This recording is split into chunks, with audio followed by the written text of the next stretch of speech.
İşğaldan azad edilmiş ərazilərə getmək istəyənlərin nəzərinə bir həftəlik məhdudlaşdırıldı.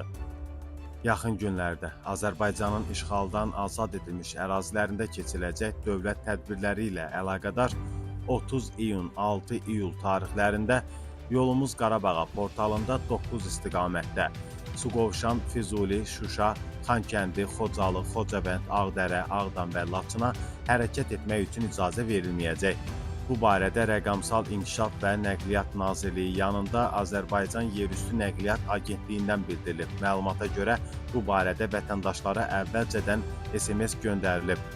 Zəngilan və Cəbrayıl rayonlarına səfərlə bağlı heç bir məhdudiyyət tətbiq olunmayıb. Qeyd edək ki, Azərbaycan bu il Xankəndidə İqtisadi Əməkdaşlıq Təşkilatının zirvə görüşünün 17-ci iclasını təşkil edəcək. İclas iyulun 3-ünə təsadüf edəcək. Bu iki mövzu davamlı inkişaf və iqlimə dayanıqlı iqtisadi əməkdaşlıq barədə olacaq. Onu da bildirək ki, İqtisadi Əməkdaşlıq Təşkilatına üzv dövlətlərin sayı 10-a bərabərdir və Xankəndidə keçiriləcək tədbirə ondan artıq ölkənin prezidentinin iştirakı gözlənilir.